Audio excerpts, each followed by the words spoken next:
come through a little bit of a hill, some flat, and towards the end of the flat, start looking left. There's like a road sign right before. There is probably, I think you're right. You haven't actually been back there this year, but there probably is, yeah.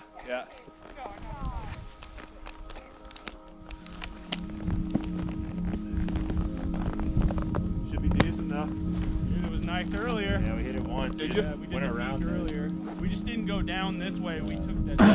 Gotcha, yeah. Where on the peaks did you go? The west side or more east side or? More east, further into the basin. Gotcha, yeah. But we tried to go as far up onto the summit as we could of it. Yeah, so. We never know how circumstances are going to change and how our need for different kinds of people changes. At one time, we may need very individualistic and aggressive people. At another time, we may need very cooperative, team-working people. At another time, we may need people who are full of interest in dexterous manipulation of the external world. At another time, we may need people who explore into their own psychology and are introspective. There is no knowing, but the more varieties and the more skills we have, obviously, the better. So you see, here again, the problem comes out in genetics. We do not really know how to interfere with the way the world is. The way the world actually is an enormously complex, interrelated organism. The same problem arises in medicine because the body is a very complexly interrelated organism. And if you look at the body in a superficial way, you may see there's something wrong with it. It's chickenpox. And there's spots that itch that come out all over the place. Well, you might say, well, spots are there, cut them off. So you kill the bug. Well, then you find you've got real problems. Because you have to introduce some bugs to kill the bug. It's like bringing rabbits into Australia. And that starts going all over the place and getting out of hand. But then you think, well, now wait a minute. It wasn't the bugs in the blood. There are bugs all over the place. What was wrong with this person that his blood system suddenly became vulnerable to those particular bugs? His resistance wasn't up. Therefore, what you should have given him was not an antibiotic, but vitamins. Okay, so we're going to build up his resistance. But resistance to what? You may build up resistance to this and this and this class of bugs, but then there's another one that loves that situation and comes right in.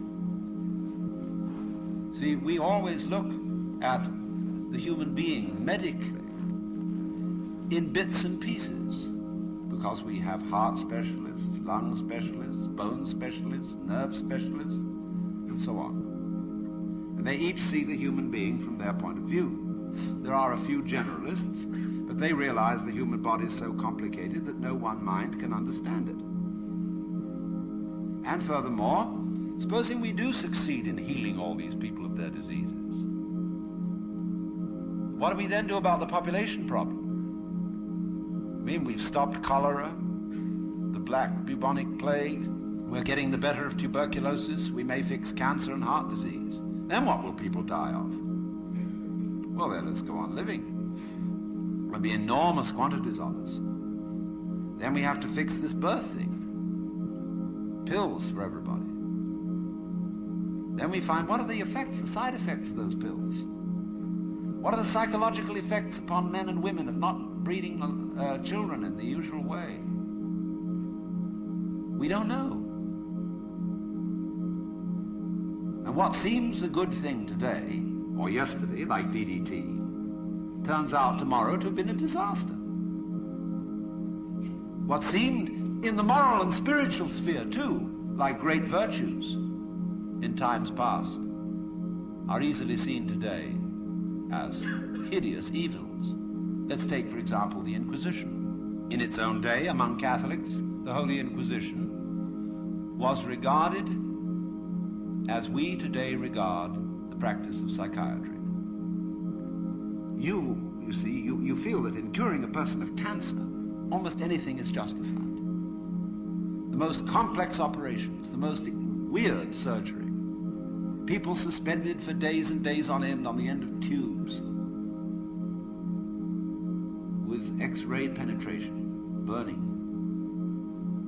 Or people undergoing shock treatment, people locked in the colorless, monotonous corridors of mental institutions.